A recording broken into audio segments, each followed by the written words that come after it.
Welcome back to the My Latin Life podcast. Since 2014, My Latin Life has been your trusted guide to traveling and living in Latin America. My guest today is Antonio Lazo, based in Colombia, friends with a number of previous podcast guests. And what's cool about Antonio is he was born and raised in the US, but has worked in a corporate environment in Latin America for around a decade. He's worked in Argentina, in Mexico City, and in Colombia as a corporate guy in these environments. So if you're interested in what it's like to work at, what would you call it, a satellite office in Latin America, to work in a corporate environment in Latin America, that's some of the stuff we're going to get into today. So Antonio, welcome to the podcast. Thanks for having me, Vance. It's nice to be here. I've been following you on Twitter and, of course, listening to some of your episodes of the My Latin Life podcast. So it's an honor to be here. Yeah, absolutely. And just to run it one more time for the audience, so you know Jam Master Nate? Yes, Jam Master Nate, Scotia. I think his name is Scotia. Scotian. Scotian. Yes, I know Scotian, who's actually in Colombia at the moment. We've hung out on a couple of occasions recently. And Jake Nomada, we have never met in person, but we certainly correspond, follow each other on Twitter. So quite a few guys. Okay, awesome. Yeah, Jam Master Nate, one of the earlier podcast episodes you guys can check out, who he owns Airbnbs all over Colombia, including Barranquilla, and spends a fair amount of time there. You're in Barranquilla at the moment, right? Yes, in Barranquilla at the moment. This year marks 9 years in Colombia. So I was previously in Bogota. Then I spent about 4 years in Bogota, 4 years in Medellin, and some change in the past several months in Barranquilla, trying to explore some new places in Colombia. Okay. And just to run through the background real quick. So you were born and raised in Colorado, despite the Latino name. I mean, what is your background, actually, your Latino background? Yeah, my father's side is Mexican. My dad's father's from Mexico originally. He Mm-hmm. came through Colorado and wound up in Chicago. My parents met in Chicago. They got married and came out to Colorado where my grandfather had a farm. And so I'm from Pueblo, Colorado, small town USA. And my Mm-hmm. mom she's Anglo. She's a white girl, blonde hair, blue eyes. And so I kind of came out in the middle, if you will. And I always had an interest in learning about my Mexican heritage, my Latin heritage. And my father took us on a road trip from Denver, Colorado, driving down to Ciudad Juarez back in the 80s, to date myself a little bit. And that was a mind-altering experience because I knew my father spoke Spanish, but he never had spoken to us other than saying a few words. And so seeing that side of him in Mexico was really what spurred me to learn Spanish.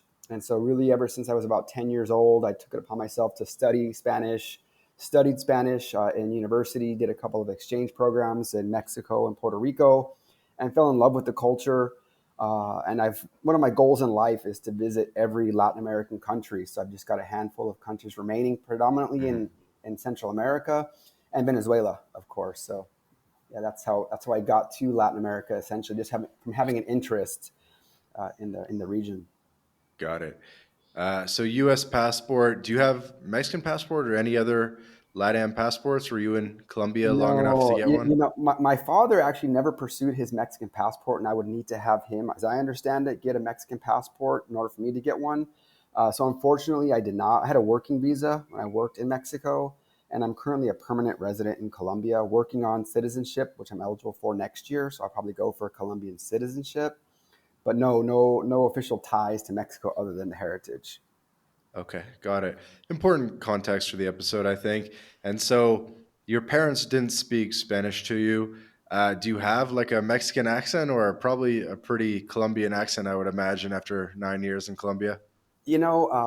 I have sort of a neutral accent. People can't really place it when I speak with them. I'm not a native speaker. I've been speaking since I was a youth, and I studied Spanish. I'm really into like the linguistical side and understanding like, deep into the language, idiomatic expressions. But when you move around so much, one of the negative factors is that you never really pick up a local accent, in the sense like in Colombia, you've got the Bogota accent, the Rolo accent, you have the Paisa accent in Medellin, and now here on the coast, I'm like knee deep in what they call costeñol, which is like a totally different accent here in Colombia that even local Colombians not from the coast um, understand. They really struggle with some of the expression, some of the terminology, facial Got it. gestures, etc. Costeñol. I really Costeñol. don't think I've heard that before. So I like Yeah, that. yeah, Um, cool. Well, the important piece is you can understand all these different accents, be it Mexico or Colombia and stuff. So that's cool. So yes, my understanding is you did your MBA in the States, in yes. Arizona, and then you basically started working in Latin America after getting your MBA. Yeah, so actually, as I mentioned, I did a study abroad in Puerto Rico, and that's where I came across this opportunity to do an MBA that focuses in on international management. I went to Thunderbird, that's a school in Arizona, and that's what really positioned me for a career, an international career, something I always wanted to do. And so by getting the MBA, I was able to work for a big pharma company. And as a graduate intern, so between my first and second year during the MBA program, I had an office in Manhattan. They paid for the apartment. I was like, wow, what is this? And I got sent to Mexico City for a project. And I also got sent to Germany for another project. I was like, wow, this is the life for me. Great compensation. So I went back and graduated and then went out to New York, did a stint in New York. And the role that I had was one that I was able to travel significantly internationally, like every month, going to different destinations. And I always made a request to focus in on the Latin American markets. A lot of my colleagues wanted to go to like South Africa or Tokyo, and I wanted to go there as well. But I knew that if I was to leverage my language skills and cultural knowledge, that's what ultimately would drive me to Latin America. And it paid off in networking with the finance director in Argentina. She really liked my work. And so she offered me a job. She's like, hey, Antonio, we'd love to have you down here. She's like, just so you know, we're not going to pay you nearly what you make in New York, but I was sort of young and anxious. And so I decided to take really like a 50% pay cut. But I did run the numbers, and it comes with like a corporate car and some other expenses. That's So sick. when you run the numbers, it's not that big of a sacrifice. And also I was like, I'm going to live and work in Latin America. So it was a no brainer for me. Okay. So, yeah, as I mentioned in this episode, we'll do a little bit of a rundown of the quirky parts, the funny parts of working in a corporate environment in Latin America. Some of the listeners might recall we did a little bit of this on the Patrick Flood episode, who's worked in corporate environments in Sao Paulo, Brazil for like 10 years. And he said a lot of like funny things about the work culture. And I'd love to somehow get the funny stuff out of Sure. you too. Kind of like the siesta stuff and the, like do no work type of stuff. Like I just find that stuff very funny. Absolutely. I I see got you're secrets. I I know you're smiling. Yeah. So Um, I would say, go yeah, it's ahead. hard to queue up, but yeah, go for I would it. just say, someone that spoke Spanish, who had lived in Mexico, did a study abroad in Mexico as an undergraduate student, studied Spanish as a major in college, along with business administration. Having friends, I was like, oh, I know Spanish. So when I got recruited to go to Argentina, even though I had interacted with some Argentines, I did not know that I was going to struggle so much with the Castellano, as they like to call it. And they have a dialect called the Lunfardo, which is really the slang they use. And so I was totally a fish out of water, not having any real cultural understanding.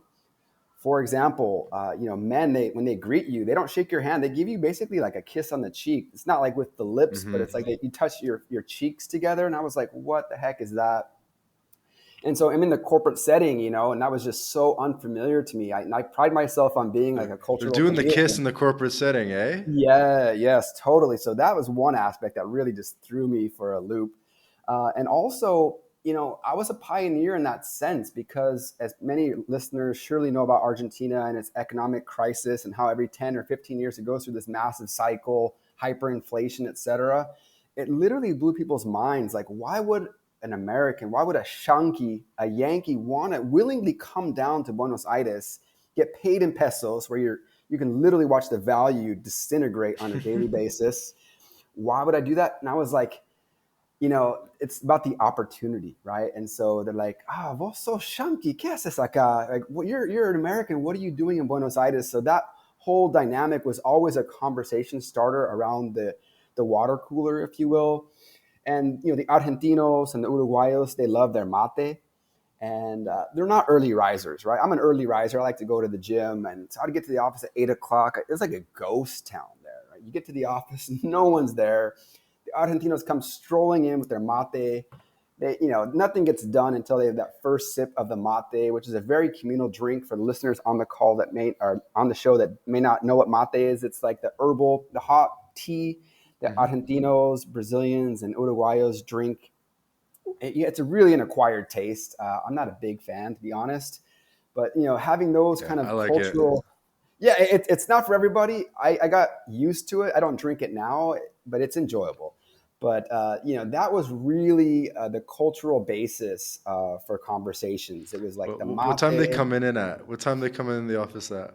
Well, it depends on what day of the week. So, for example, Monday through Thursday, they would probably stroll in around 9, but they'd go to the little cafeteria area, get their mate prepared. So they're sipping on their mate at like 9:30. Some people had calls, but for the most part, like work started like 9:30, 10, if you will. People were in the office, but not really getting work done, right? So I'd say like 9:30, Monday through Thursday. And for those that have been to Buenos Aires and know the Argentine culture, these guys, they stay out late. I mean, they go out to dinner midweek. Well, they have dinner at home midweek, 9, 10 p.m. You go out to have drinks. You're meeting up at like midnight, for example. And if you go to the boliche, the club, you're not hitting that club till like 3 a.m. So on Thursday evenings, they have what's called after office. So this is sort of like the Argentine equivalent of happy hour. And what that means is they'll go to a local club after hours, like literally like 6 or 7 p.m., stay out all hours of the night. So Friday morning, it was like a graveyard. No one was in there, all bloodshot eyes. And so just a very, very different working culture And with this the is a Argentinos. pharmaceutical company? Yes, a large Fortune 500 pharmaceutical company. Fortune 500 pharmaceutical company. And Yep. you guys meet up for happy hour at 6, 7 p.m. I guess dinner is included with that somehow. And you guys go to the club together No, till 5 a.m. so after office is like the Thursday night out for everybody in Buenos Aires, and so people Okay. from the office would go, but they just called it after office, as like we call happy hour in the U.S.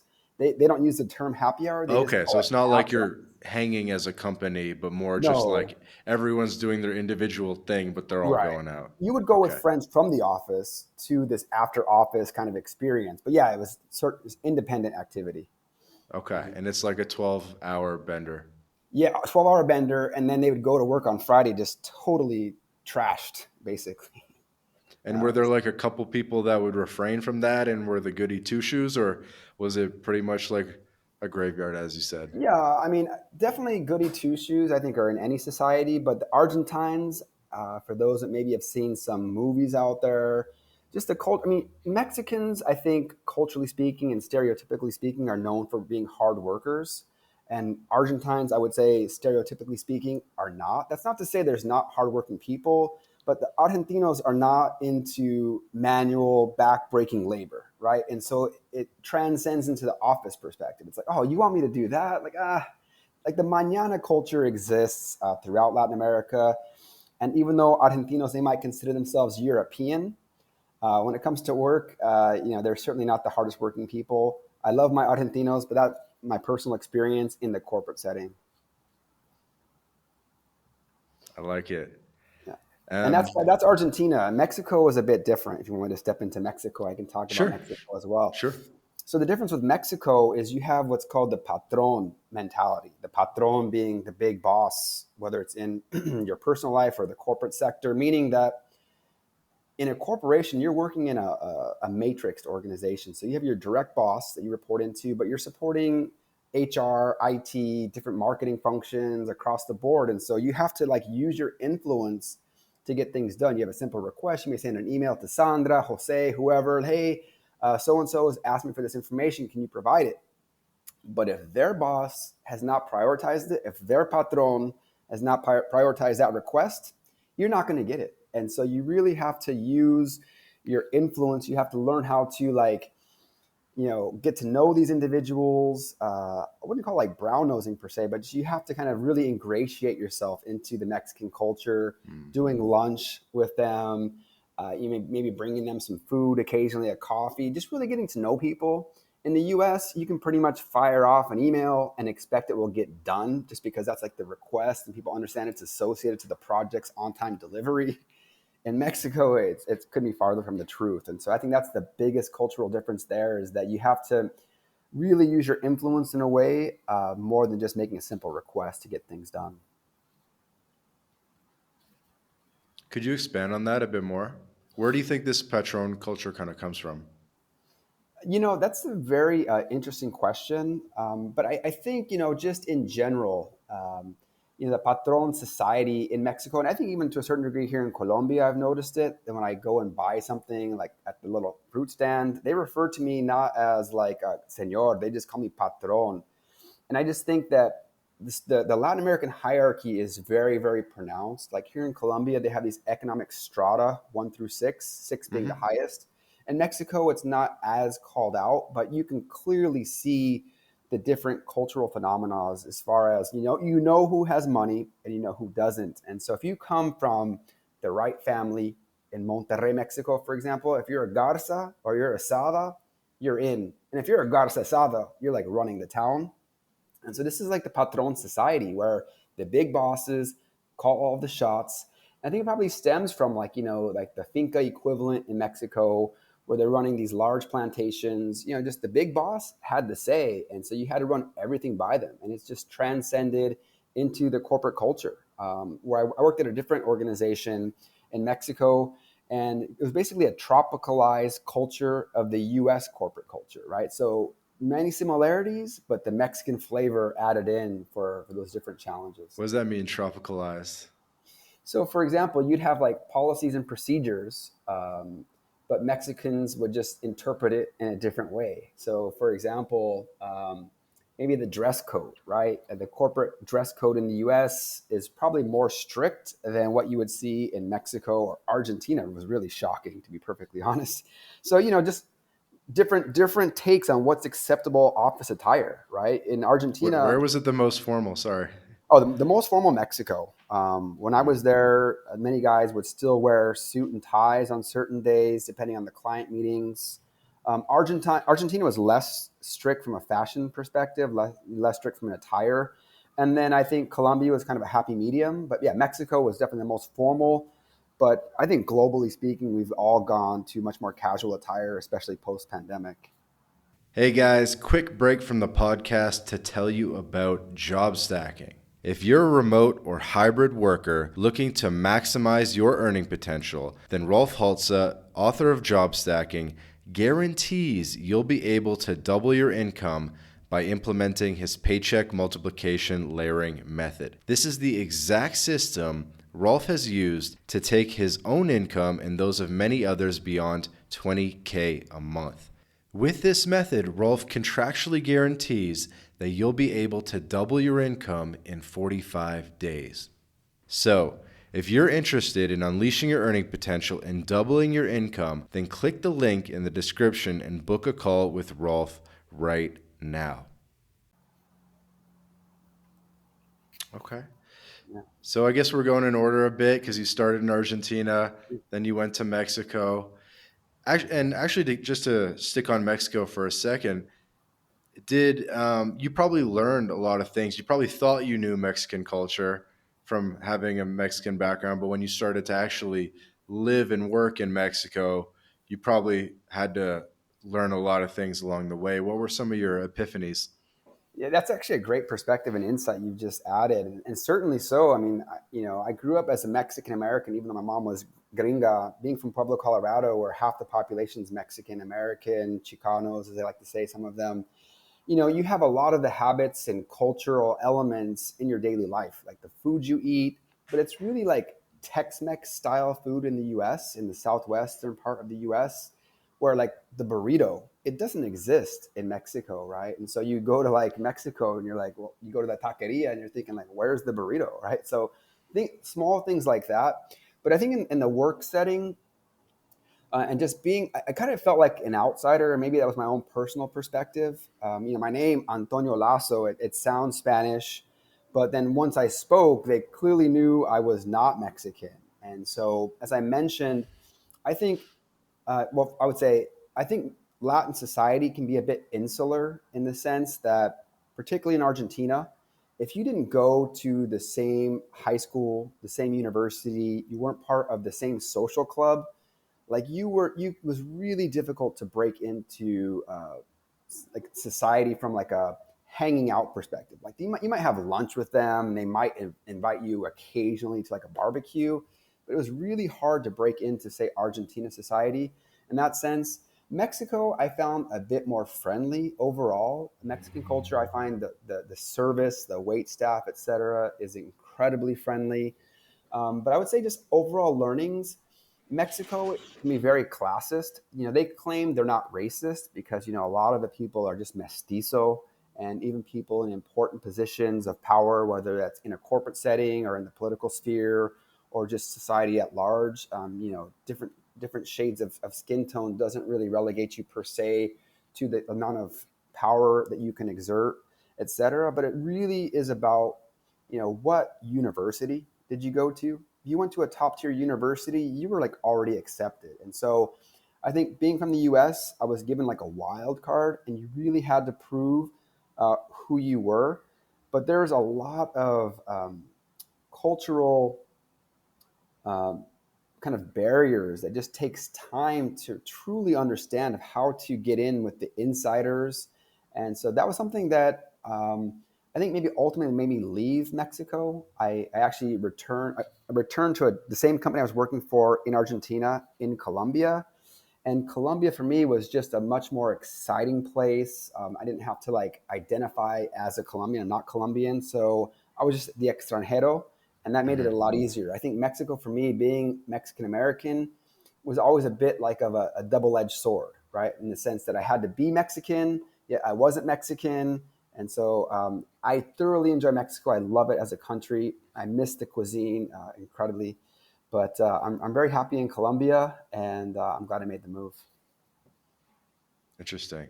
And were you working in Monterrey when you were in Mexico? No, I was based in Mexico City. You were in Mexico City. Okay, cool. And you mentioned, top tier schools. That's kind of how people define themselves. What are the top tier schools in Mexico, or that upper class of schools? I imagine it's UNAM and Tec de Monterrey, or is there more there? Yes, the Tec de Monterrey actually did a study abroad there as an undergraduate student. Of course, the UNAM is the national university, so there's always like this difference of public universities versus Private. private universities. But in Mexico City, there's a school called I think it's called the Ibero Americana. Let me see. I think it's called the Ibero. And the Ibero is like, yeah, La Universidad Iberoamericana is like the premier school for fresas to attend, right? This is like the upper crust of Mexican society. Hmm. So, in those kind of settings, you would like walk into the room and like everybody already knew each other, right? They were either literally university classmates or they knew of each other's family. And that's something I didn't really see or haven't seen in Colombia or even Argentina for that matter. But Mexico was almost like you got that secret nod or that secret handshake, if you will. You were like brought into the fold because you were Ibero. You were an alum from the Ibero. And so everybody knew who you were, who your family was, what kind of background you came from. This is really good intel overall, by the way, Antonio, and for the listeners, because most digital nomads really have no idea what's kind of going on in the local society, and kind of how your maybe private high school feeds into the universities, which feeds into the workplace, and what's really happening in these financial centers like Mexico City and Buenos Aires and Bogota, in terms of like the people who get to the upper crust of the financial sector and business sector in these countries, like what was their come up like, what are the networks that exist? Because I do think this is very important for a digital nomad or expat to understand. If you're living in a country, you should understand the equivalent of, like, imagine being American and not knowing that, there's private high schools, and then that leads to Harvard and Yale, and then that leads to Goldman Sachs and that and Wall Street and that whole kind of thing. So, if you're an American and you didn't know that, you wouldn't really understand how the machine works. And so you're kind of giving us a little bit of that important context about how the machine works in these countries. Yeah, exactly. As you stated, the example in the U.S. where you have like the Ivy League schools, you've got this all boys club. Business is done on the golf course, and it's very similar in Mexico. There's very much an elite level of society where, if you go out to Santa Fe and I forget the other area, is it just out Las just by San, Lomas. Las Lomas. You go to the nicer malls. I mean, the people that go there are incredibly wealthy. I mean, they're driving up in very, very luxurious vehicles. They're dressed to the nines. And you don't really see that in the United States, even. I mean, I think the US is just much more casual. And if you're uber wealthy, you don't flaunt your wealth. Where I think in Mexico, you really do. You're wearing your name brand attire head to toe. And so there is really that difference. And so I think many guys, many Americans that come down to Latin America think, well, hey, I'm an American. I'm well regarded. I've got a lot of money. But the average digital nomad or backpacker that comes to Latin America, and particularly Mexico, really pales in comparison with wealth. So to date, for example, women of the most upper strata in Mexican society, it takes some game, it takes some understanding, some cultural nuances of how to kind of break in and you know and associate with that crowd. Hmm. And you're kind of explaining why they wouldn't go for a digital nomad or expat or outsider because A, you don't even have the wealth really that they're getting in their local dating market. And then B, you just don't know the game, like you don't know the social circles and you really have not that much to offer. Exactly. And that's not to say that a digital nomad cannot date an incredibly beautiful woman in Mexico from high society. I mean, it happens, I would imagine, even on a frequent basis. But one thing is to like date, maybe hang out at the club, have a situationship or a fling. Another thing is to maybe have like a long term relationship with Yeah. Where you're pulling up to the mansion and shit. yeah, exactly, exactly. And that's what I never understood is a lot of these guys, they really they prefer not to have a car. They have no issue going in an Uber around town and things like that. And I can understand the convenience factor. You want to just be in and out, not have to worry about parking. But I found that by having a car, it really starts to separate you from the average person because you're like, yeah, I'll swing by and pick you up at 8. How does that sound? You're like, perfect. And so a lot of these digital nomads that have the wealth, they never even pursue a vehicle because they prefer like that no strings attached lifestyle that they can leave at a moment's notice. Don't have to worry about storing the car for 3 or 6 months out of the year.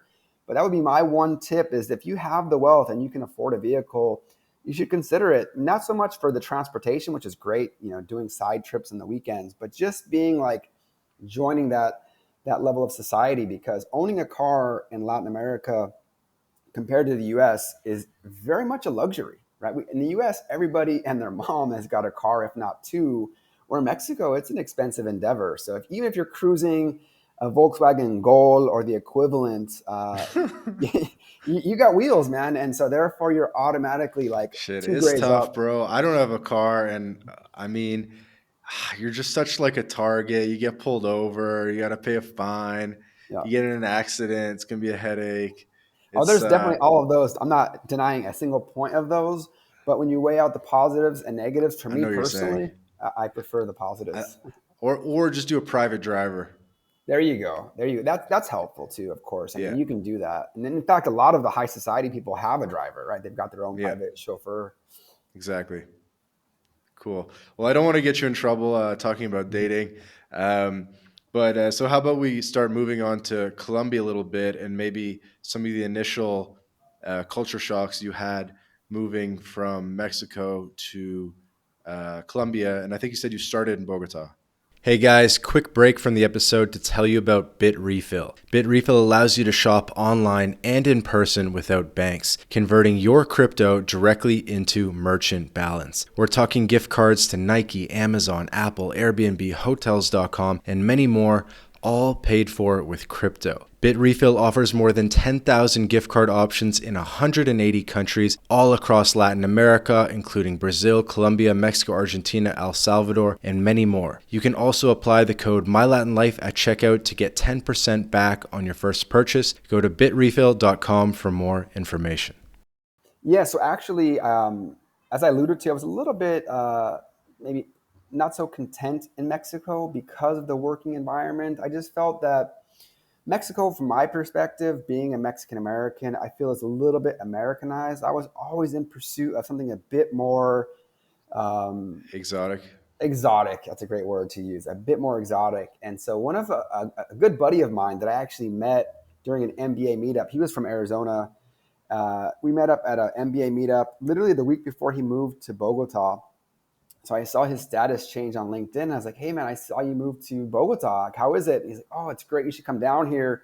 And lo and behold, when I was still working in Mexico, we had met at this conference in Cali, Colombia. And this guy was like such a social icebreaker. Had an incredible time at this conference during the day. We went out and had dinner and partied at night. Met some incredible individuals.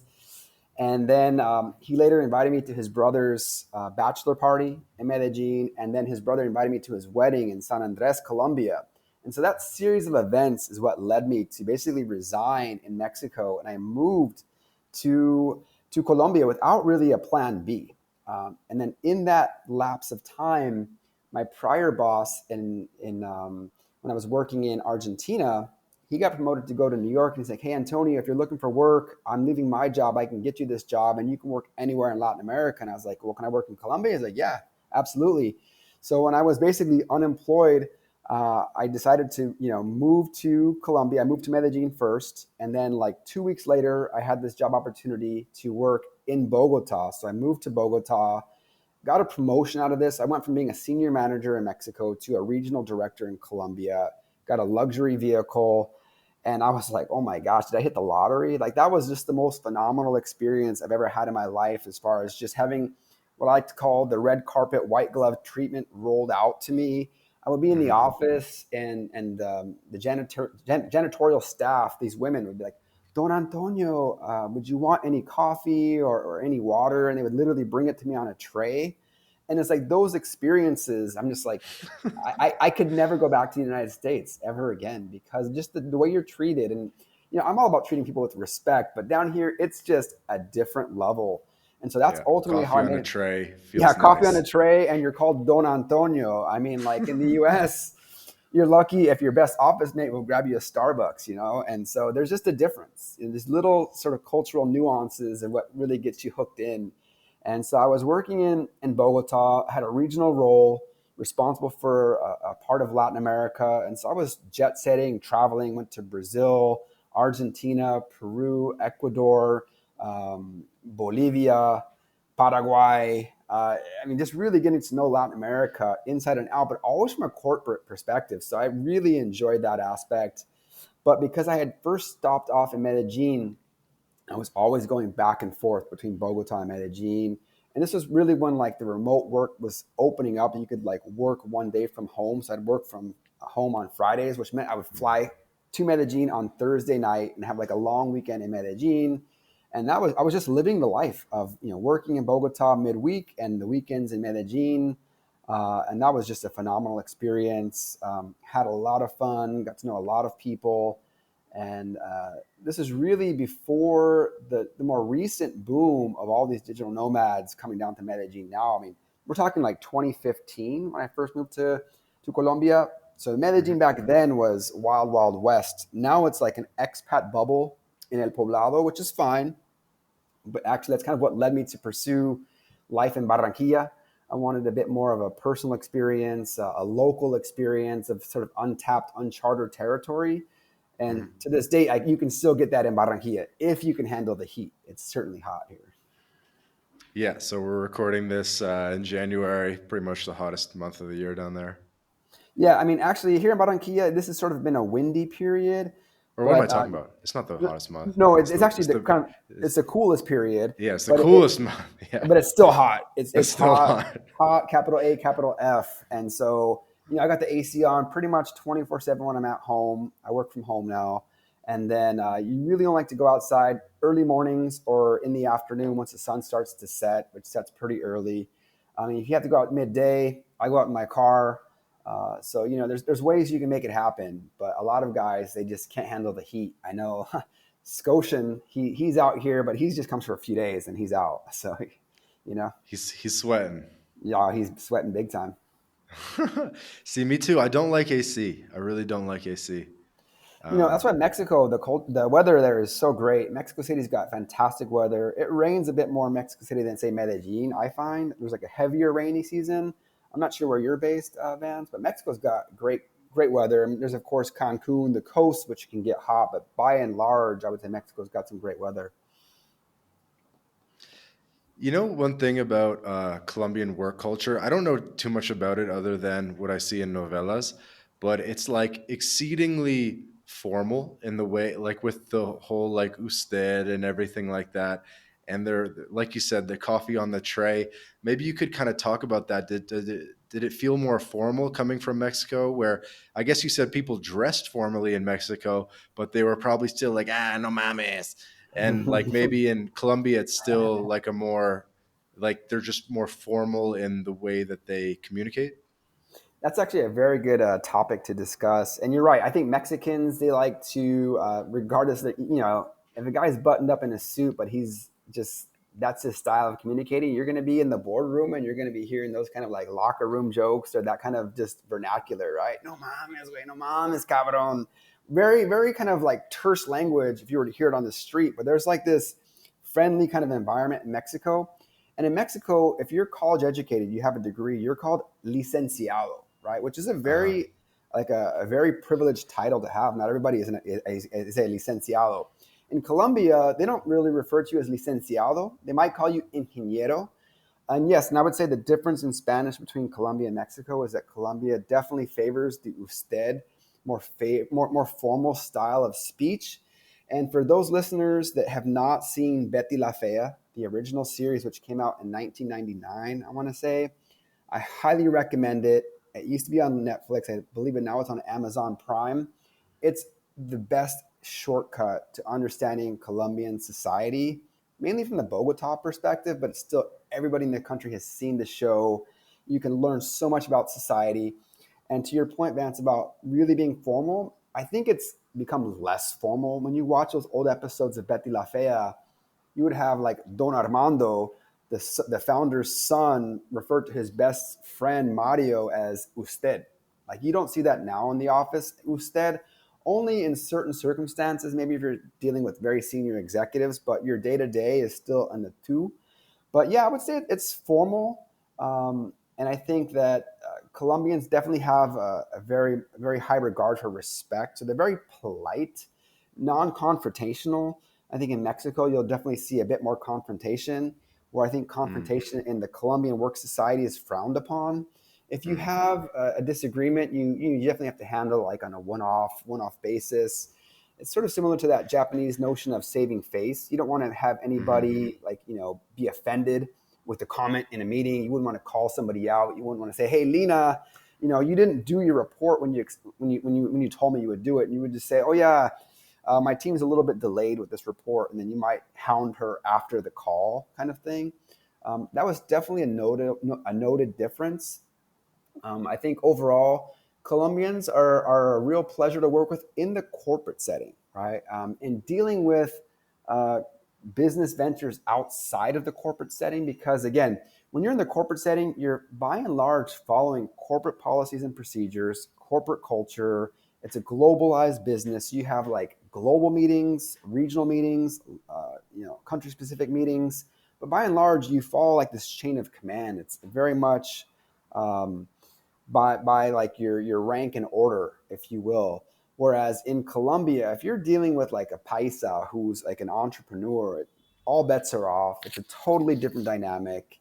What people yeah. say is not what they'll do. And so I'm learning that now. I'm learning that now so much more as an independent content strategist and content creator. Like it's a whole new set of rules. And so that's another thing to keep in consideration. I think those individuals that are looking for corporate opportunities, though, if you're working for a corporation in the U.S., it's really a great way to pivot to life in Latin America. If you don't have yet to figure out a way to make an income online, maybe you're not doing anything digital online, you've always been an employee, which was my case. You should definitely talk to your local HR in the U.S. and say, hey, how can I position myself for a role in Latin America? Because for the most part in corporate, most people that do that kind of move from, say, New York City to Buenos Aires, they're doing it at the most senior level. I went from a managerial level in New York to a managerial level in Argentina, and I really it was like bushwhacking, man. I really got my nicks and my scrapes. I paid the price dearly with a lot of blood, sweat, and tears to make it to that director level. So I think word to the wise, if you're willing to put in the time, you can make it happen. But you may want to try to come in as a more senior level, at least the director level, where you have, again, that red carpet, white glove treatment rolled out to you. Because as a manager, you're like a don nadie, you're a nobody. But there's a lot of pros. There's also some cons to take into consideration. This episode of the My Latin Life podcast is brought to you in part by Job Stacking. Introducing Rolf Haltza's Paycheck Multiplication Layering Method, a revolutionary approach that redefines the traditional career path. This is Rolf's new Done With You program, where he'll work with you to implement job stacking for yourself.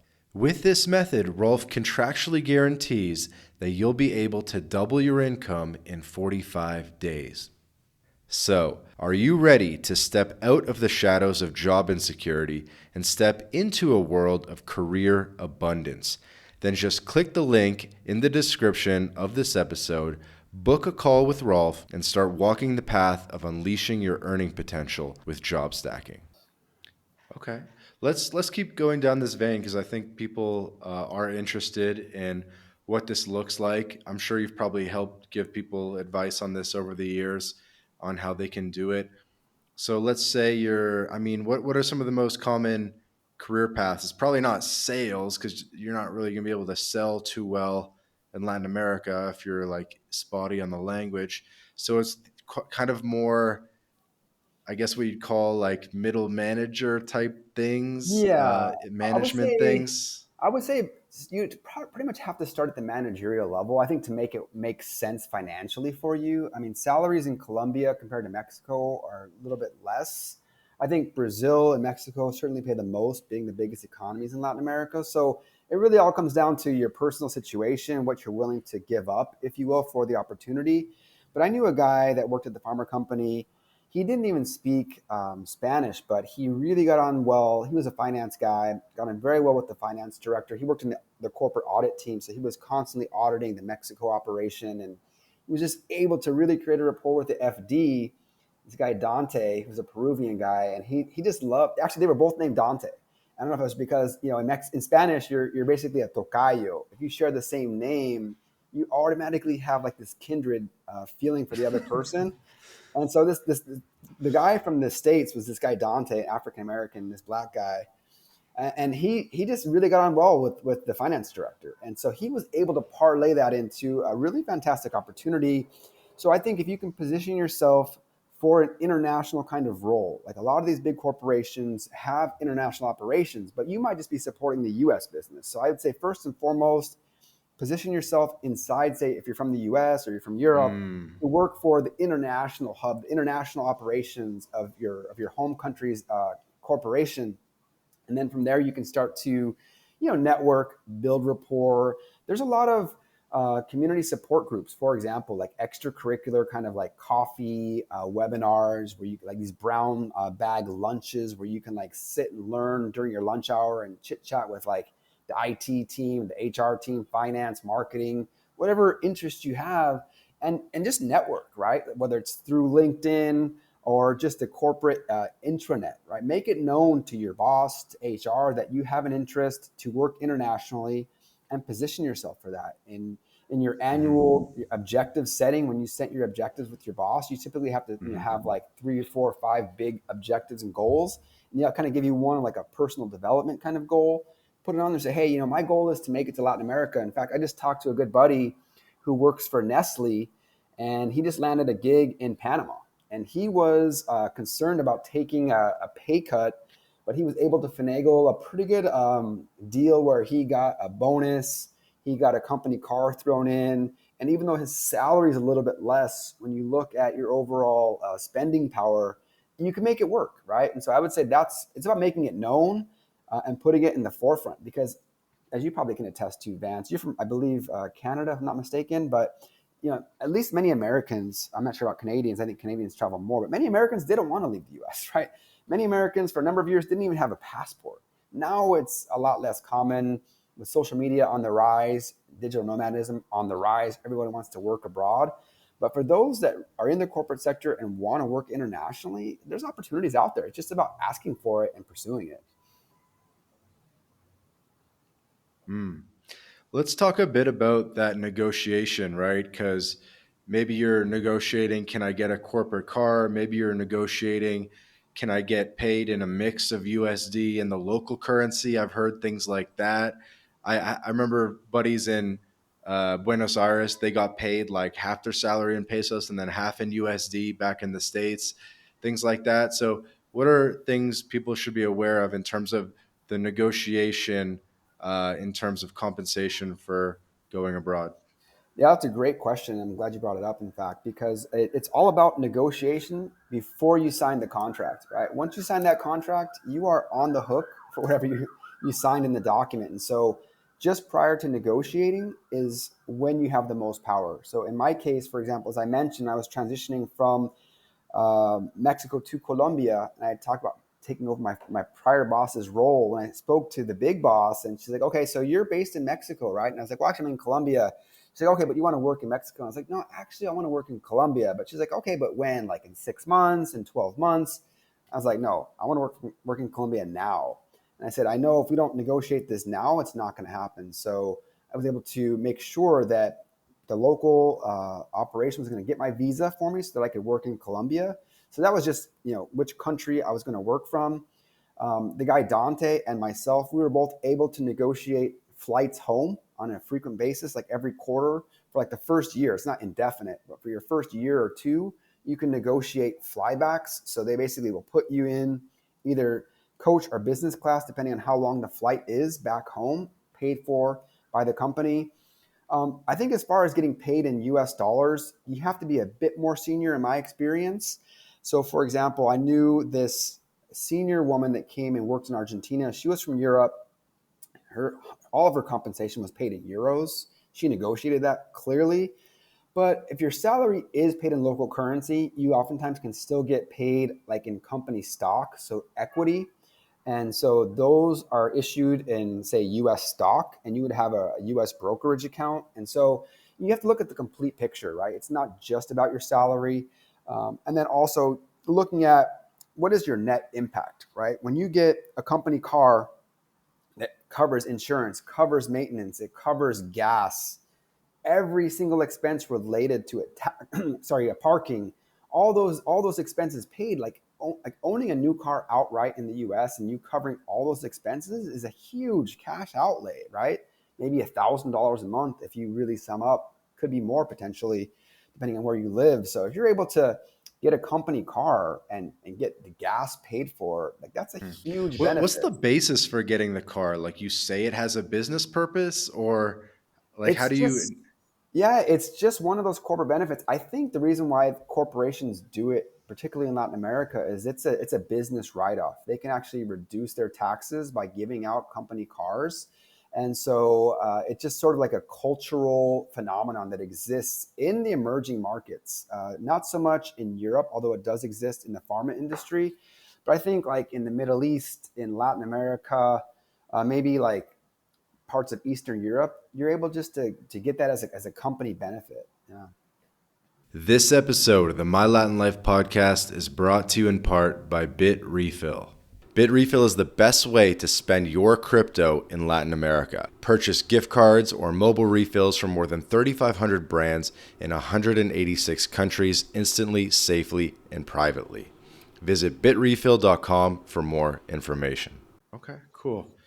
There's something I definitely wanted to ask you about, which is that you're in this corporate environment. You're a gringo in Latin America working in corporate, but especially in the past, call it 5 years, you've been starting to see more and more digital nomads show up, and you're making friends with them, and you're getting to know them, be it through Twitter or however the hell you're getting to know these digital nomads, meeting them at the bar, who knows, right?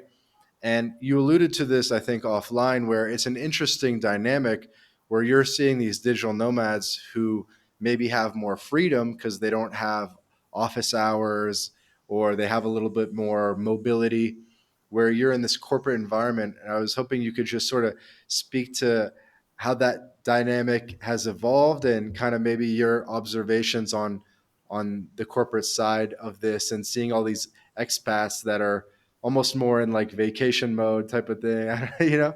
Oh, 100%. And I can tell you pre-pandemic versus post-pandemic. So pre-pandemic, I really, again, I think it was a trailblazer in the sense that once the big boss for the pharma company was retiring, and she mentioned that our organization was shifting away from being a regional function to more of a global function, which meant that I was no longer going to be overseeing just Latin America, but I'd have more of a global purview. I was like, well, if my role is global, why do I even have to be based in the Bogota office? Like, there's a satellite office in Medellin. So I talked to local HR. I talked to my direct boss, and we created this negotiation. We're like, okay, you're allowed to work for Medellin, but you're going to have to get two levels of approval. So my direct boss and the big boss, who was on her way out, and local HR's approval. And so I was able to get that. And I mention it because it's like I'm really pushing the envelope to have uh, as free of a schedule and be in the location I wanted to be as much as possible. But I Right. still had to Less do office oversight. hours. Yeah, less oversight, but I still had to do office hours, right? I couldn't work like whenever I wanted to. Like I had to literally be online. Like you would have your chat, you'd have to have it on green status. You may Yeah. have seen some of those memes where people like set up contraptions to like move the mouse so they're Oh, green dude, I got one status. right here. I got a jiggler. There you go, right? Like there's different tips and techniques you can do. Maybe I would have played a round of golf at a questionable hour like once.